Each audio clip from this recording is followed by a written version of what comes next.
Hello, welcome back to another video. So today I'm going to be starting my plumbing system.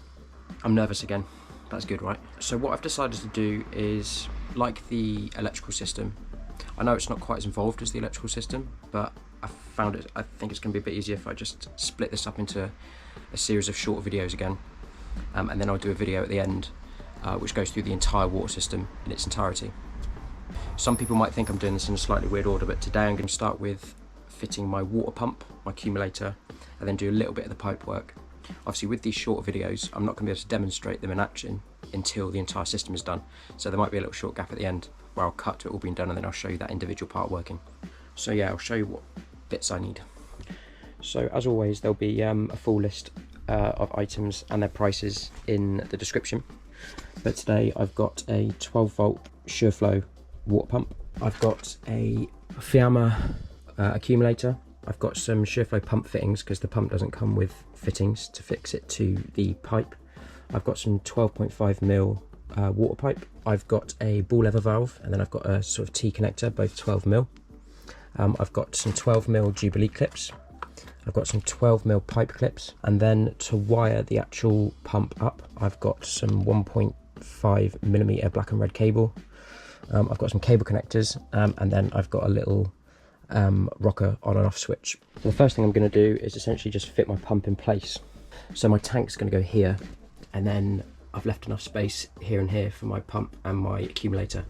One of the main reasons I waited till now to do the plumbing, waiting to have my bed in place, because I'm going to use these main beams to feed some pipes across over to this side of the van, because the other side of the van is where my shower unit and my taps are. So there is a method to the madness. Right, so to mount the pump, I'm just going to use some 35mm wood screws. They fit through fairly nicely, and there's just 4 points to screw to the wall to. They've got this sort of rubber to, I assume, help stop vibration.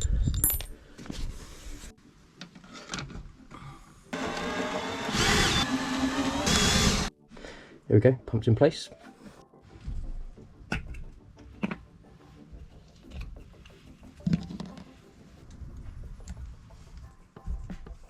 Next I'm going to fit the accumulator. Comes with its own thingies.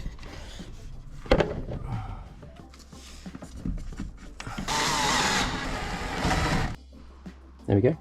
So now what I'm going to do, so you can see I've used this right angle valve because the pipe is going to go directly down to the bottom of the tank. And then I've got a straight connection here, and then this right angle goes up because the pipe's going to go across the top of here. So now all I need to do is cut a little bit of length of pipe to connect them with this, and I'm going to connect them in place with some Jubilee clips.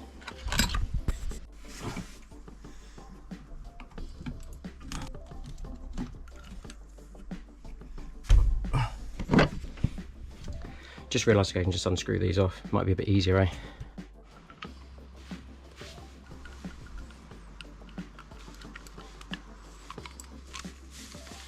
Okay, then just need to screw these valves in place.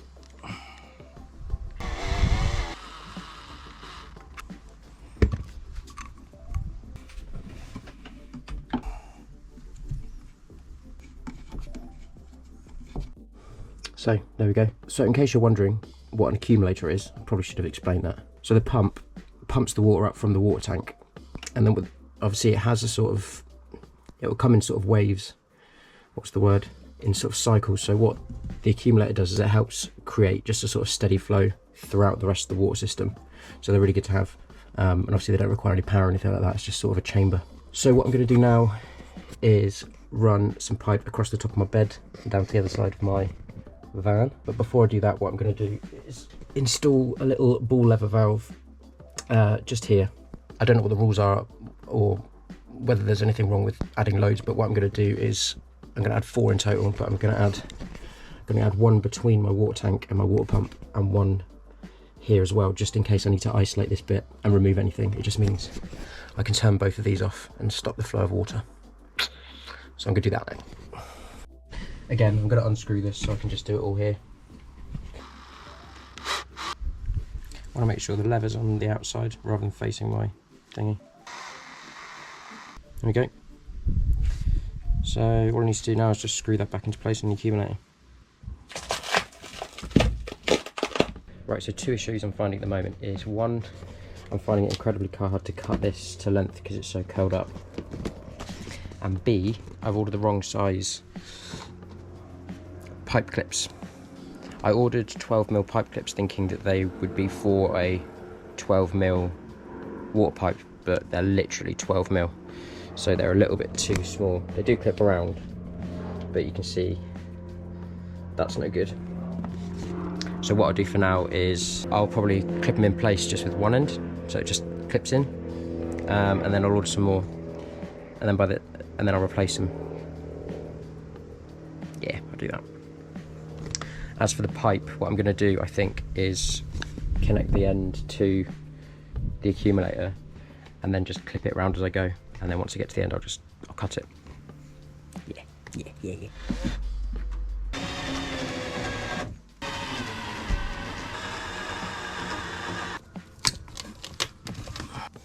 Just going to fit a little T-junction on the end. Always forget that.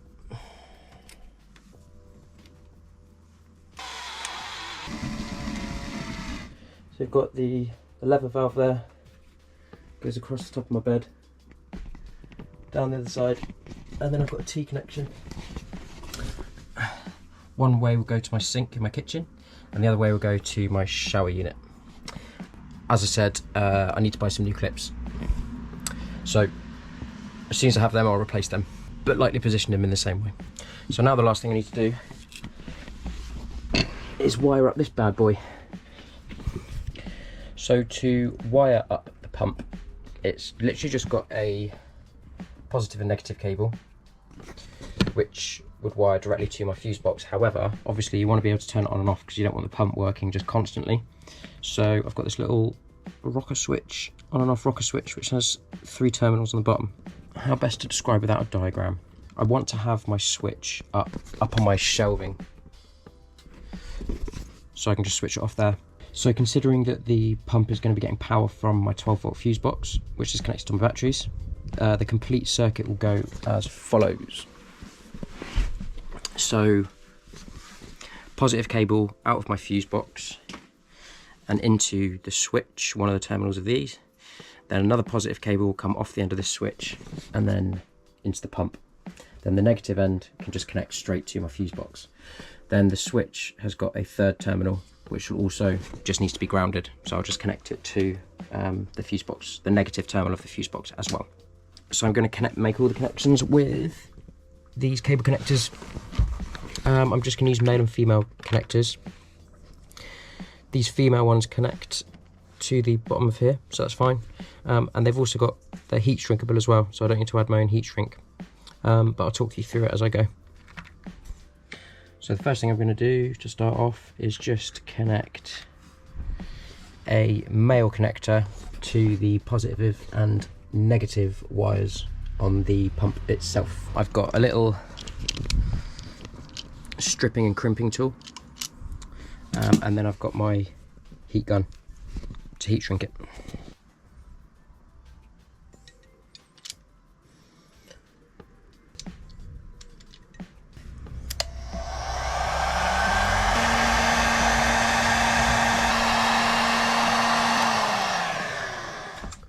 There we go, look. Ta-da. So the first wire I'm going to do is this negative wire that goes from the pump to my fuse box. And so on one end I'm going to crimp a female connector to connect into the male. And then on the other end I'm going to do a hoop connector, so that will fix into my fuse box. Crimp.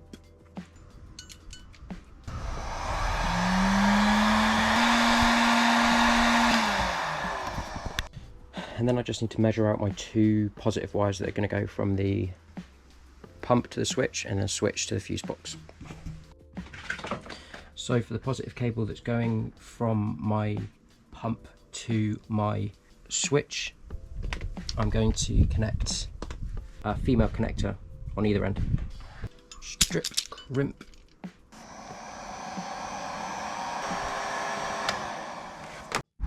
Then the positive cable from my switch to the fuse box, I'm going to put a female connector on one end and a hoop connector on the other.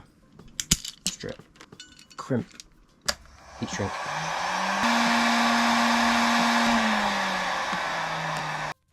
So the last cable I need to do is just the negative cable that will go from my switch to ground, to earth. And on that one again, I'm just going to put a female connector and a hoop connector. Strip, crimp.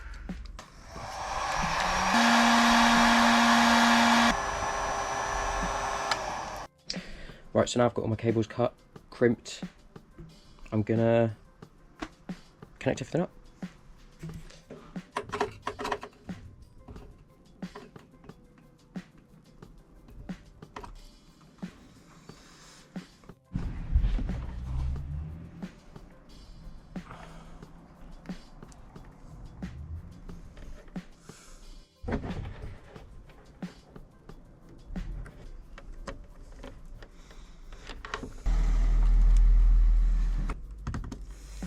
Right then, so let me explain what I've done.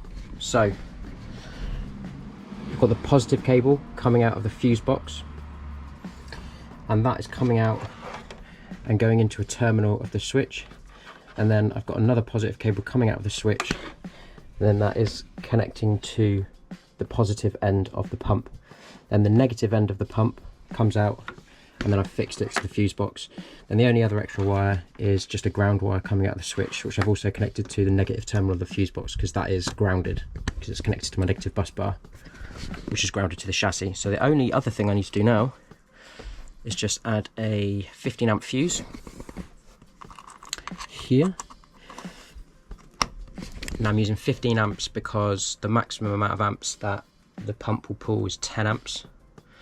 And you're usually meant to add sort of 25% to that, but there's obviously no 12.5 fuse, so 15 is enough.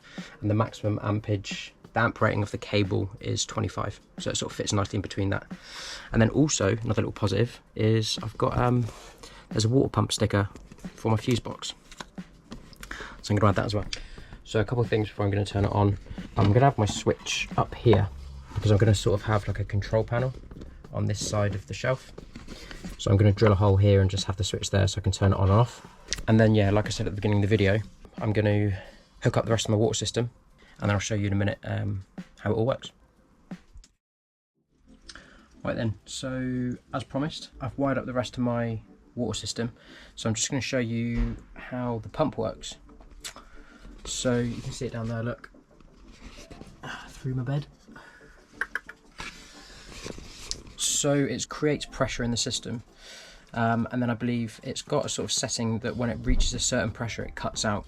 If this was a low threshold, it would, if this was a high threshold, sorry, it would keep pumping, essentially blow the sort of system. So it's already set up with an optimal pressure, but I believe there is a way to alter that if you wanted to, but it's recommended that you don't.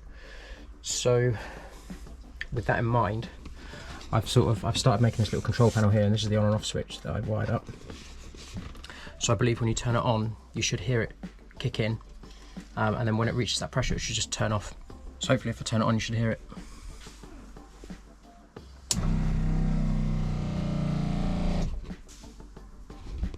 See that? Kicked in, and now it's stopped.